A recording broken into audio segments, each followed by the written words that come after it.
Epstein files backlash spreads globally, implicating prominent figures. The U.S. Ministry of Justice has sparked another backlash by releasing a massive trove of investigative records related to Jeffrey Epstein, a convicted minor sex trafficker. While the documents were initially suspected of containing records tied to U.S. President Donald Trump, they instead revealed names of previously unmentioned prominent figures, causing uncontrollable repercussions. On the first, local time, Casey Wasserman, 51 years old, chairman of the Los Angeles, LA Summer Olympics Organizing Committee, issued a statement expressing regret over emails exchanged with Ghislaine Maxwell, Epstein's former girlfriend and accomplice. According to the Washington Post, WP, he sent emails to Maxwell 23 years ago containing sexual innuendos, such as, "How can I see you in tight leather clothes?" While no direct communication records between Wasserman and Epstein were found, the revelation of his close relationship with Epstein's accomplice has drawn growing criticism. Wasserman, who planned to attend the Milan Winter Olympics opening on the 6th to promote the LA Olympics, has faced an awkward situation as public attention shifts to the Epstein files. This disclosure follows a U.S. congressional law passed last November mandating the release of the Epstein files. The Ministry of Justice released approximately 3 million pages of documents, over 2,000 videos, and 180,000 images on the 30th of last month. Due to the sheer volume, multiple controversial figures beyond Wasserman are implicated. However, inclusion in the files does not necessarily prove involvement in Epstein's crimes. According to the BBC, Brett Ratner, director of the documentary film Melania, about First Lady Melania Trump, also appears in the files. A released photo shows him sitting on a sofa with Epstein, arms wrapped around the waist of a young woman. Ratner, a former hit director behind the Rush Hour series starring Jackie Chan and X-Men, The Last Stand, faced multiple sexual misconduct allegations during the 2017 #MeToo movement and was effectively ousted from the industry. Princess Mette-Marit of Norway shocked the public by appearing in the documents alongside over 1,000 names. According to The Guardian and Norwegian Daily VG, the two exchanged dozens of emails between 2011 and 2014. The emails suggested a close relationship, with Mette-Marit writing, "You stimulate my brain." She recently apologized, stating, "I did not quickly realize who Epstein was." Epstein, a Wall Street investor who died by suicide in August 2019 while incarcerated for child sex trafficking, was photographed with President Trump and his wife at Mar-a-Lago, Florida, in 2000, fueling suspicions of a close relationship. Calls for the release of the Epstein files intensified among political and civic circles. Since December last year, the Ministry of Justice has gradually disclosed the files, which include prominent Democratic figures like former President Bill Clinton and former Harvard President Larry Summers. Additionally, sensitive photos and emails involving Prince Andrew of the UK, Microsoft co-founder Bill Gates, and others continue to surface, keeping the controversy alive. Please don't forget to like our video and subscribe our channel. Follow up for more latest news and updates. It began with a lie, or perhaps a misdirection. Jeffrey Epstein was a man who constructed his life like a house of mirrors. To the world, he was a financial wizard, a billionaire who managed the fortunes of the global elite.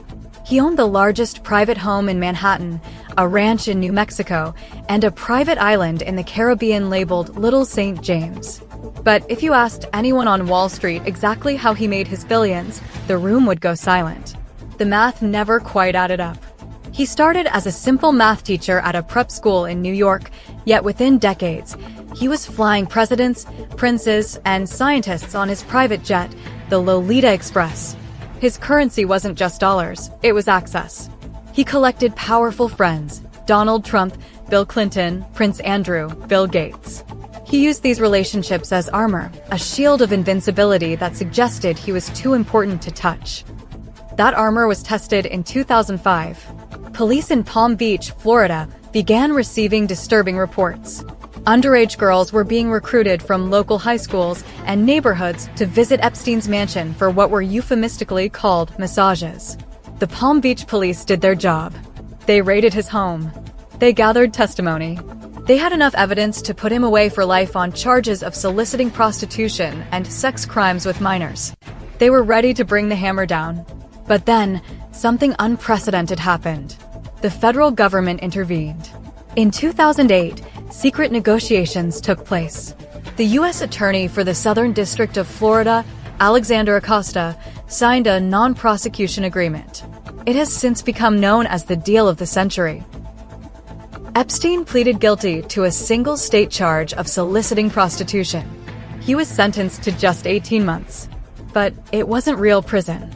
He was granted work release, allowing him to leave his cell for up to 12 hours a day, 6 days a week, to go to his office. Even more shocking, the deal contained a clause that granted immunity to any potential co-conspirators. The investigation was effectively killed. The files were sealed. The victims were silenced, many of them not even informed that a plea deal had been reached until it was too late. For 10 years, Jeffrey Epstein returned to his life of luxury. He attended parties, funded science programs, and rehabilitated his image. He thought he had won, but he underestimated the persistence of investigative journalism. In 2018, the Miami Herald published Perversion of Justice, a blistering exposé by reporter Julie K. Brown. She tracked down the victims who had been ignored a decade earlier. She put their stories on the front page. The public outcry was impossible to ignore. The shield of invincibility shattered. On July 6, 2019, Epstein returned to the United States from Paris. FBI agents were waiting at Teterboro Airport in New Jersey. He was arrested on federal charges for the sex trafficking of minors. This time, there was no bail, no work release, no sweetheart deal. He was sent to the Metropolitan Correctional Center in Manhattan. The world waited for the trial. It was set to be the most explosive legal event of the decade, promising to expose the network of powerful figures who may have participated in or enabled his crimes. But justice was denied a final time.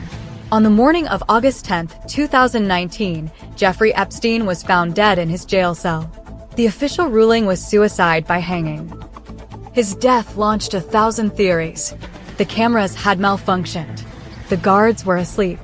The sheer convenience of his death for the powerful men in his orbit fueled skepticism that remains to this day. But conspiracy aside, the result was a tragedy for the survivors. They would never see him face a jury. The story didn't end in that cell, however. In December 2021, his longtime partner and associate, Ghislaine Maxwell, was found guilty of sex trafficking and conspiracy. She was sentenced to 20 years in prison.